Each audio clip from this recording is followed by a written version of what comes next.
men are forsaking their God-given role as spiritual leaders often. Of course, there's wonderful men out there, wonderful churches. But overall, what you see, the climate in our nation is simply reflected in the climate of the homes. As the homes go, so go the nation. And on Father's Day, I wanted to be real encouraging, but God also convicted me to be a little convicting.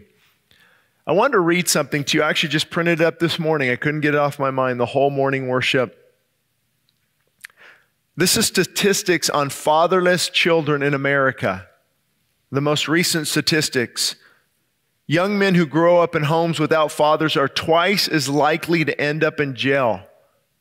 63% of youth suicides are from fatherless homes.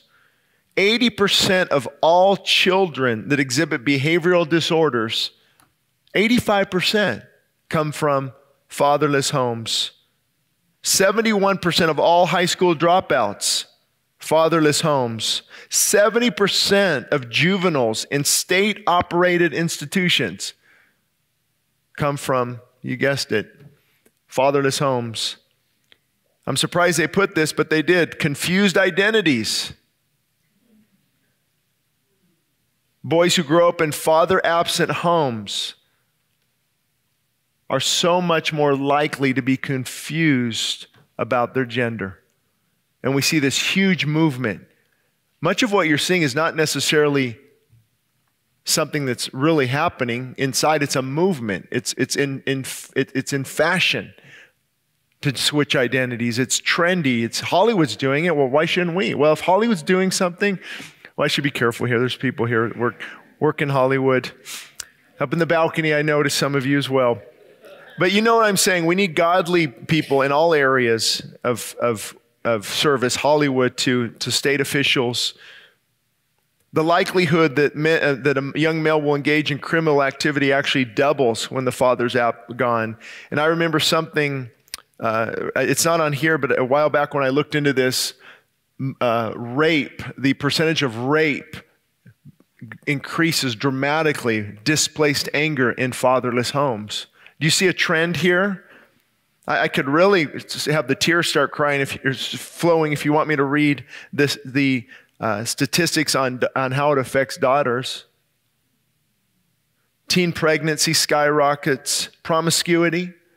You know what really promiscuity is? They're looking for something that should have been fulfilled at home in a genuine relationship.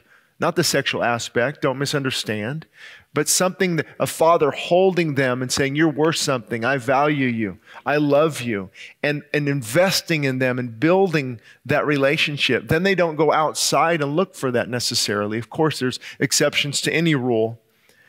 The deep emotional wounds, I read a few letters online that daughters wrote to their fathers, and it was painful.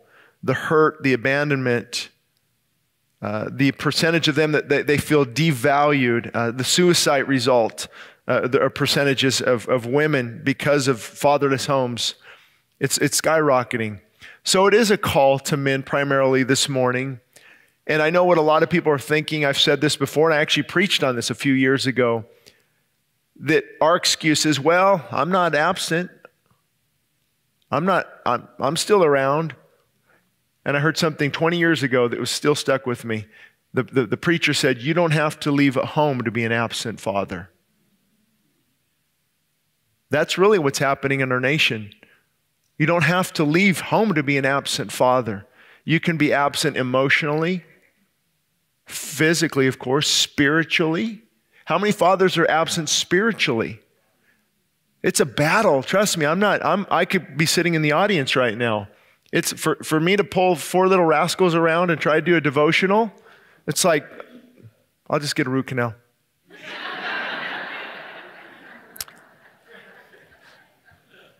But it's hard because the enemy is working overtime. So it is a call to men, even to women, fight. Fight for your families. Well, my kids are growing up. No, you can intercede. You can intercede for our grandchildren need your prayers like never before. and I try not to think about it too much, but if you think about where we're going and what kind of world your children are going to be, your grandchildren are going to be living in, that should motivate us to pray. And it's a very hard balance because on one hand, we feel the passion, we feel the concern, but we also should have tremendous joy because the darker it is, the lighter the light shines. And trusting God, God, you're going to see my kids through this. If we would talk about the Roman Empire in the days of Paul, you'd be shocked at some of the things that happened there. This is not uncommon what's happening in our culture.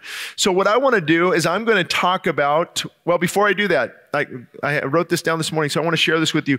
Men don't have to leave home to be absent. Here's how they're absent in many areas. They're either focusing so much on sports or hobbies or work or themselves. And I know it's difficult because sometimes I get home, it's like, this is daddy time. This is daddy day. I need what?